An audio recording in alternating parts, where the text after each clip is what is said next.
Hello, my dear students. We will discuss the question number 4 and onwards in this video. Okay, in previous video we already discussed the question number 1, 2, 3, and all the three questions of this exercise are related with the area of trapeziums. And okay, some questions area is given, we have to find the base or something like that. Okay, but this question number 4 is different little bit these first three questions. Okay, in this one we will use a different formula. So first I will explain the formula, then I will explain the questions. Okay, so we have a quadrilaterals. Okay, quadrilaterals हमारा shape कैसा भी हो सकता है, और ये हमारा एक डायगोनल होता है. तो इस डायगोनल का लेंथ हमारे पास गिवन है, जिसको हमने डी से रिप्रेजेंट किया है, और यहाँ से एक परपेंडिकुलर ड्रॉ किया और एक यहाँ से नीचे से परपेंडिकुलर ड्रॉ किया. तो इस तरीके से ये एक H1 और ये H2. तो H1 and H2 are the area of this diagonals. Okay, तो ये हमारे पास इस डायगोनल के एरिया है. और अब हमें क्या करना है, ये इसी टाइप से रिलेटेड हमारा ये जो है इक्वेशंस है. तो इसमें भी देखेंगे. तो ये जो 24 डायगोनल है हमारा, ये 24 डायगोनल जो है ना हमारा एरिया बन जाए, वो डायगोनल हो जाएगा ये. और ये 13 जो है ना वो H1 हो जाएगा, और ये जो है ना वो H2 हो जाएगा. तो इस तरीके से अब हमें इस क्वाड्रिलेटरल का एरिया फाइंड आउट करना है. ओके, तो अब ये बहुत सिंपल फॉर्मूला है ना.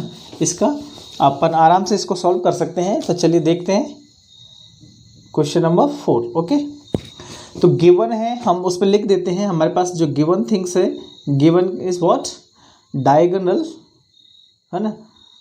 डायगोनल जो AC है उसका वैल्यू है, जिसको हमने D से रिप्रेजेंट किया है ना.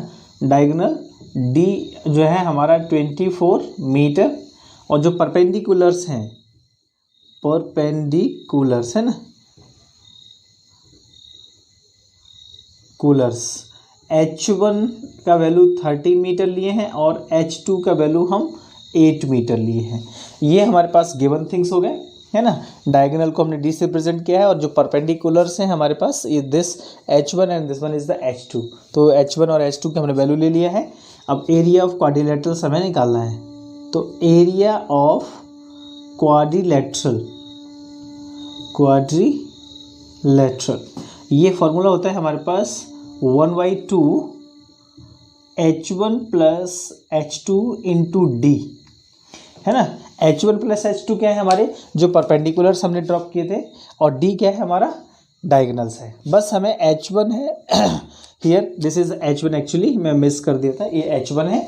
तो H1 का वैल्यू 13 है, H2 का वैल्यू हमारे पास जो है वो 8 है. Okay, H1 is 13, H2 is 8, और ये AC यानी डायगोनल हमारा 24. तो इनका वैल्यू सब पुट करते हैं और इसको सॉल्व करते हैं. तो देखिए 1/2 H1 का वैल्यू हमारा 13 प्लस H2 का वैल्यू 8 है ना, इंटू डायगोनल हमारा 24. तो 1/2 13 प्लस 8 हमारा 21, और इंटू 24. तो 2 बन जा 2, और 2 12 जा 24. तो हमारे पास बचा 21 इंटू 12. तो 21 यानी 12 बन जा 12, कैरी 1, 12 2 जा 24, और 1 25. तो 252 मीटर स्क्वायर. तो इस क्वाड्रिलेटरल का जो एरिया है वो 252 मीटर स्क्वायर है. तो यानी हमारे पास जो फॉर्मूला है वो ये है, एरिया ऑफ क्वाड्रिलेटरल. ये डिफरेंट फॉर्मूला है, इसको हमें जो है ध्यान रखना है कि जब भी कभी किसी क्वाड्रिलेटरल में एक डायगोनल गिवन है और हमारे दो इस तरीके से परपेंडिकुलर ड्रॉ किए गए हैं, तो हम ये एरिया ऑफ क्वाड्रिलेटरल का फॉर्मूला यूज़ करेंगे और सिंपली हम उसमें पुट करके सॉल्व कर देंगे. तो ये एक रेयर क्वेश्चंस है, बहुत कम ऐसे क्वेश्चंस मिलेंगे आपको. तो इस फॉर्मूला को आप याद रखेंगे, और इसको हेल्प से हमने जो है ना इसका एरिया फाइंड आउट कर लिया है. Okay, this is a very easy. Question number 6. Okay, fifth question actually मैंने स्किप कर दिया है, क्योंकि फिफ्थ क्वेश्चन में कुछ भी नहीं है. फिफ्थ क्वेश्चन में एरिया ऑफ रोम्बस निकालना है, जिसमें उसका डायगोनल दिया है. तो मैं उसको यहाँ पे एक्सप्लेन कर दे रहा हूँ, फिर इरेज कर दूंगा. तो इन क्वेश्चन नंबर 5 आपको करना क्या है कि एक रोम्बस है आपका, है ना, रोम्बस, और रोम्बस के दोनों डायगोनल गिवन है. क्या चीज़, डायगोनल ऑफ रोम्बस गिवन, यानी कि ये D1 हो जाएगा और ये D2 हो जाएगा. तो डायगोनल D1 और D2 दोनों का वैल्यू क्वेश्चन में हमारे पास गिवन है, और ये रोम्बस का एरिया फाइंड आउट करना है. तो ये होता है formula 1/2 D1 into D2, this is the area of rhombus. Okay, तो ये फॉर्मूला यूज़ करके सीधा सीधा वैल्यूज़ आपको फाइंड आउट करना है। तो क्वेश्चन नंबर 5 आपका कंप्लीट हो जाएगा। तो बहुत ही ईजी क्वेश्चन है, इसलिए मैं इसको नहीं कर रहा हूँ, आप क्वेश्चन नंबर 6 एक्सप्लेन कर रहा हूँ। तो this is the question number 5, it's very very easy question है ना। तो अब हम क्वेश्चन नंबर 6 को डिस्कस करेंगे। Find the area of rhombus, इसमें भी हमें area of rhombus find out करना है। ठीक है, किसका एरिया फाइंड आउट करना है? रोम्बस का एरिया फाइंड आउट करना है। हुज साइड, यानी किसका? रोम्बस का जो साइड है वो है 6 सेंटीमीटर और एल्टीट्यूड जो है वो है 4 centimetre. If one of its diagonal is 8, एक डायगोनल 8 है, find the length of other diagonal, और दूसरा डायगोनल का लेंथ हमें बताना है। तो अगर हम डायग्राम बनाने की बात करें तो डायग्राम हमारा रोम्बस का अगर हम देखेंगे तो कुछ इस तरीके से आता है ना। ऑल साइड्स आर इक्वल कहेंगे हम उसमें। ठीक है, ये हमारे पास थोड़ा सा इस तरीके से डायग्राम बन जाएगा। ओके, तो ये हमारा एक, मान लो सपोज एक रोम्बस है ABCD। तो साइड की बात कर रहे हैं तो ये 6 है, तो हमारे पास ये 6 सेंटीमीटर हो जाएगा, ये भी 6 सेंटीमीटर हो जाएगा, ये भी 6 हो जाएगा, because in rhombus all sides are equal. ठीक, एल्टीट्यूड की बात करेंगे तो एल्टीट्यूड का मतलब यहाँ से परपेंडिकुलर डिस्टेंस, तो हमारे पास ये एल्टीट्यूड हो गया, इसका वैल्यू गिवन है हमारे पास 4 सेंटीमीटर, तो ये एल्टीट्यूड 4 सेंटीमीटर हो गया। ठीक है, अब ये बोल रहे हैं कि एक डायगोनल 8 सेंटीमीटर है, दूसरे डायगोनल का वैल्यू हमें निकालना है।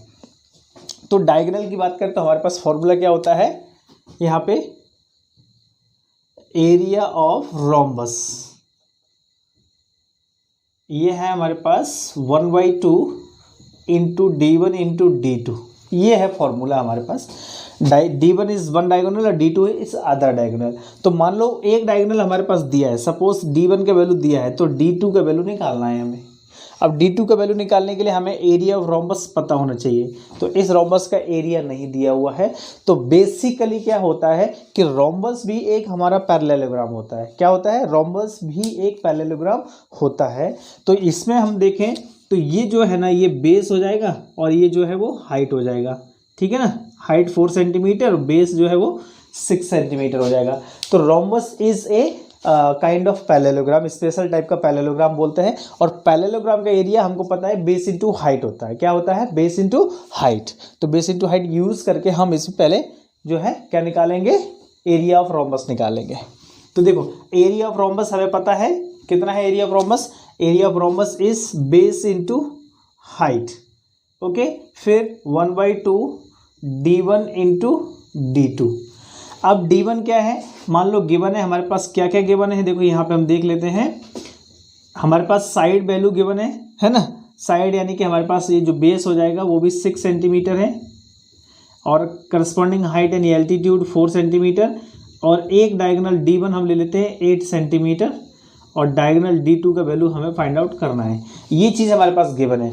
अब इसमें एक्चुअली कंफ्यूज ये हो जाता है स्टूडेंट यहाँ पे कि ये जो हमने बेस का वैल्यू 6 लिया है, यानी बेस का वैल्यू जो 6 लिया वो कैसे ले लिया? होता क्या है देखो, इस पैरेललोग्राम, इस हमने बताया कि रोम्बस भी एक पैरेललोग्राम होता है, क्योंकि पैरेललोग्राम की सारी प्रॉपर्टी एक रोम्बस के अंदर बिलोंग करती है ना। तो अब ये जो वैल्यू है 6 है, ऑल साइड 6 होते हैं, ये भी 6 है हमारे, ये भी 6 है सब। तो ये जो 6 सेंटीमीटर है तो actually side of the rhombus, but इसको हम बेस भी बोल सकते हैं। तो अगर ये हमारा बेस हो जाएगा तो ये हाइट हो जाएगा। तो बेस इंटू हाइट हमारा एरिया ऑफ पैरेललोग्राम यानी एरिया ऑफ रोम्बस निकल जाएगा।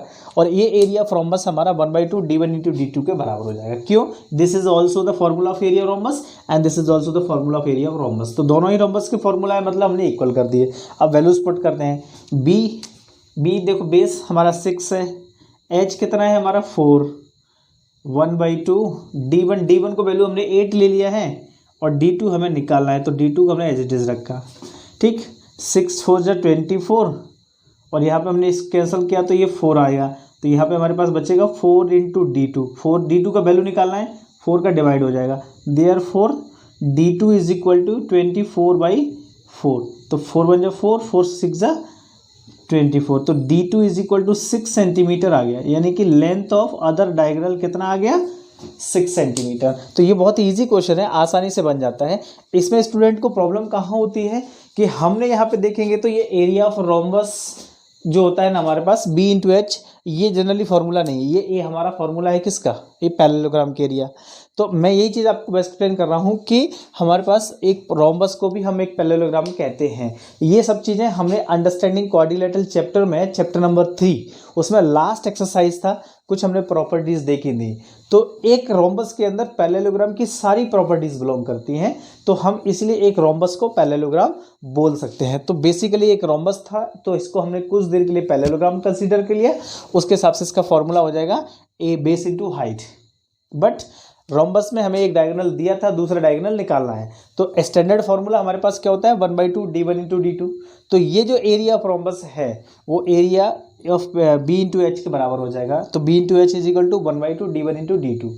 एक डायगोनल हमने d1 लिया, दूसरा डायगोनल d2 निकालना है, बाकी सारी वैल्यूज पुट करके सॉल्व कर दिया, तो सेकंड डायगोनल का वैल्यू 6 सेंटीमीटर हमारा फाइंड आउट हो गया है। तो इस तरीके से ये क्वेश्चन नंबर 6 जो है ना वो कंप्लीट हो जाता है। This is the question number 7। It's very easy questions. Okay, मैं इसको एक बार एक्सप्लेन कर देता हूँ, फटाफट आराम से समझ में आ जाएगा।